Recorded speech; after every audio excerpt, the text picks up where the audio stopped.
tuanya sih. Kalau dulu orang tua saya itu mengajarkan saya itu nggak enak-enakan. Kita itu juga kerja waktu masih ada ibu saya iya suruh membantu dan diajari juga, sekaligus diajari. Jadi jeroan sapi yang diempal terus digoreng. Ini untuk gandul, pelengkap gandul. Ya kalau rame banget itu pernah sih ya, pernah sampai 3 juta.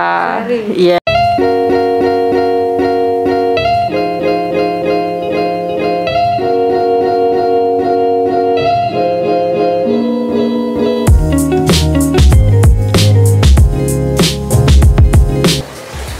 Halo teman-teman, jumpa lagi dengan saya Leli. Saya lagi mau jualan, nggak ada yang salah. Jadi ini saya lagi di warung, ini punya sahabat saya. Sekarang sukses berbisnis kuliner dari rumah. Ini di depan rumah teman-teman. Jadi mau tahu seperti apa, simak video ini sampai habis. Tapi sebelum itu jangan lupa subscribe, like, komen, dan share, oke? Nah, sesuai janji saya, ini sahabat saya waktu sekolah, namanya Mila. Nah, kita tanya-tanya ya, ini udah berapa lama, terus kenapa bisnis kuliner? Kita simak dulu. Ini sahabat saya juga sempat ngajar ya? Iya. Ngajar di SD. Di SD. Nah, memutuskan untuk bisnis sendiri di rumah. Nah, kenapa? Kan udah ngajar. Iya. Jadi saya manggilnya nama langsung karena ini sahabat saya teman-teman. Iya. Kan udah ngajar nih. Kenapa kok jualan Mil? Oh, dulu tuh ini usahanya milik orang tua. Jadi kita semua itu udah kerja, anaknya 4, cewek semua. Terus tiba-tiba ibu itu meninggal, dia ada yang nerusin. Terus karena aku masih GTT, belum PNS, jadi aku mutusin buat resign dan nerusin usaha. Dan akhirnya sekarang malah adik-adik sama mbak-mbakku jadi ikut terjun ke warung semua. Jadi keluar semua di kerjaannya. Akhirnya keluar semua. Itu kameramennya lagi makan sate teman-teman. Nah, jadi ini udah 2 generasi. Iya. Nah, ini yang terkenal di sini yang paling laku apa, Mil? Sego lodeh.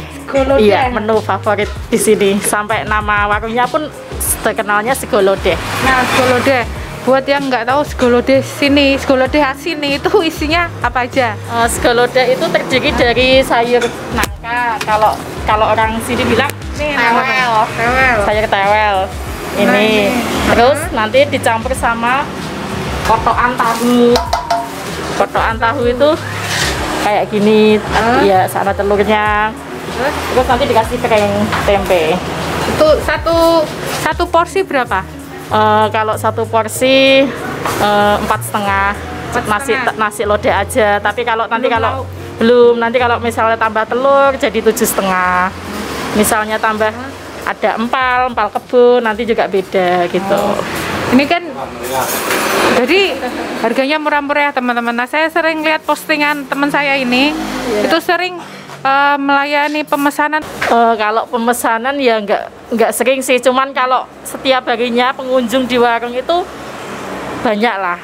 Jadi per hari itu bisa habis nasi itu 25 kilo kalau rame. Per hari 25 kilo. Iya. Nah, pas ada orderan pesanan dari luar, itu biasanya kayak cateringan gitu, nasi box untuk berkatan gitu. Kadang-kadang juga ada yang minta dilayanin, misal sop, misal apa di piring gitu.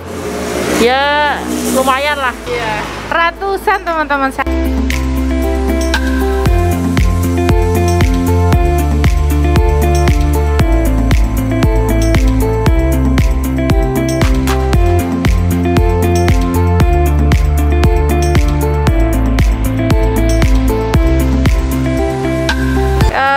Ini kan di rumah ya, dari rumah. Iya, ini rumah orang tua. Nah, ini bisnis di rumah pun bisnis di rumah pun bisa, tapi nggak langsung laris gitu ya, pasti ada kendala ya. Oh iya, kadang-kadang juga. Apa?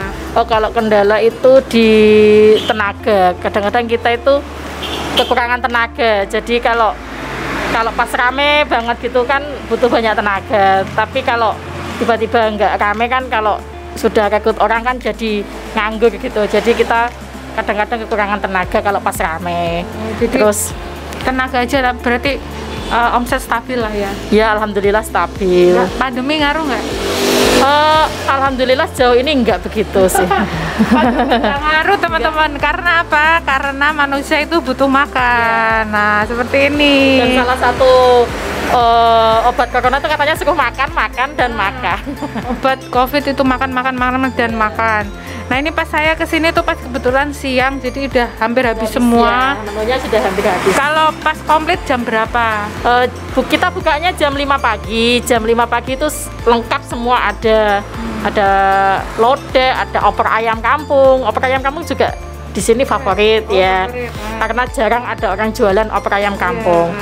Terus empal kebo, ada menu baru nasi gandul dari Pati. Iya, khas Pati dan rasanya sama seperti di Pati.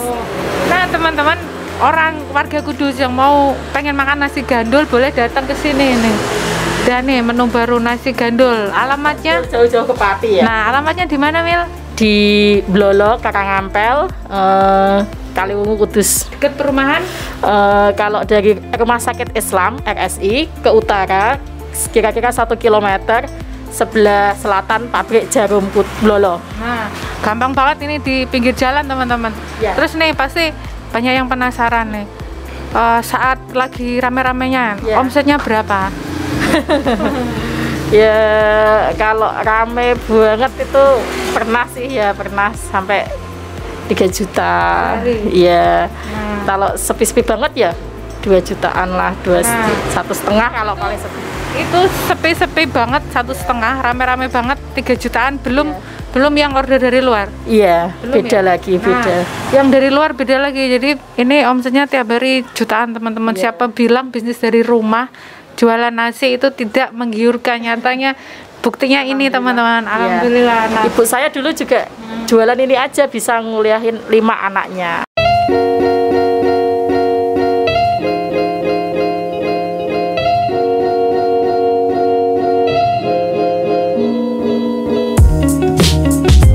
ini tadi kan sempat ngobrol kalau ini generasi kedua. Jadi kita bisa tahu kalau kelebihan membangun bisnis sendiri dari rumah ternyata bisa diwariskan ya. Ya itu tergantung kitanya sih. Kalau dulu orang tua saya itu mengajarkan saya itu nggak enak-enakan. Kita itu juga kerja waktu masih ada ibu saya Bantu. Iya, suruh membantu dan diajari juga sekaligus diajari. Jadi waktu ibu nggak ada kita sudah terbiasa dan sama dengan ibu. Dan rasanya stabil ya. Iya sama. Dan sekarang kita kan jadi lebih berkreasi. Dulu ibu menunya cuma itu aja, kita bikin menu baru. Jadi biar orang itu tertarik untuk ke warung kita. Jadi nggak bosan 1 menu aja apa 2 menu aja, banyak menu. Jadi pengalaman saya juga pernah bisnis kuliner itu ngaruh banget ke rasa, dan teman saya ini membuktikan walaupun sudah generasi kedua rasanya hampir tetap sama, malah ada variasi banyak menu ya. Iya.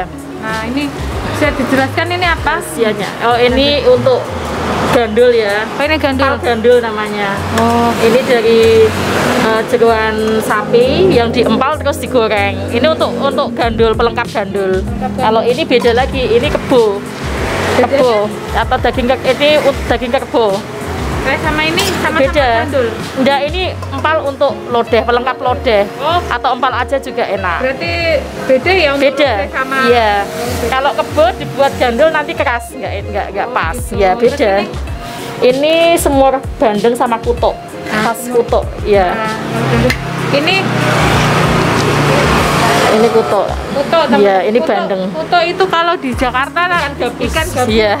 Oh, gabus itu sekarang kan banyak buat obat ya. Kadang-kadang ya tinggi. buat untuk orang habis operasi atau luka gitu. Biasanya pada cari ikan kutuk itu di sini. Terus ini pesan-pesan buat mungkin ibu-ibu yang pengen bisnis dari rumah tapi kok ragu gitu. Pesannya apa?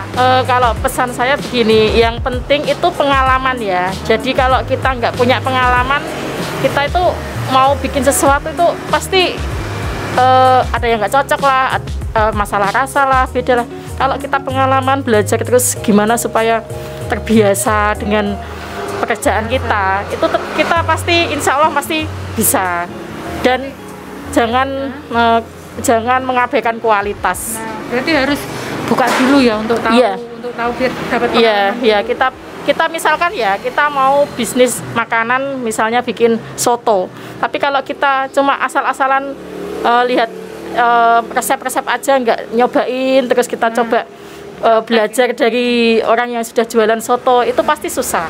Jadi kita perlu pengalaman. Kalau saya kan pengalaman dari kecil, sudah diajarin ibu saya gimana cara mengolah ayam, gimana cara memasak, gimana menjaga kualitas rasa, kebersihan, dan itu sudah terbiasa dari kecil. Jadi sudah jalan ya. Sudah jalan. Nah, jadi bagus banget tadi pesan dari Mbak Mila. Jadi kalau misalnya mau mulai jangan takut. Yang penting jangan takut nggak laku atau gimana. Yang penting itu pengalaman dulu, pengalaman terus usahanya itu pantang menyerah pokoknya. Nah, itu tadi bagus banget pesan-pesan dari teman saya Mbak Mila. Jadi Mbak Mila ini membuktikan walaupun di rumah satu keluarga dengan usaha ini aja ini laris banget per hari 1,5 sampai 3 juta, belum pesanan yang dari luar. Dan yang penting jangan takut, jangan cuman belajar aja tapi harus praktek ya. Harus praktek. Pengalaman dulu.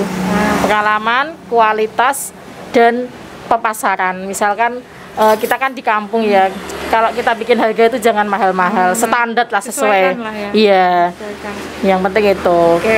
Oke teman-teman, saya rasa sekian dulu, kita belajar banyak dari Mbak Mila, usaha rumahan atau bisnis rumahan kuliner, jualan di rumah.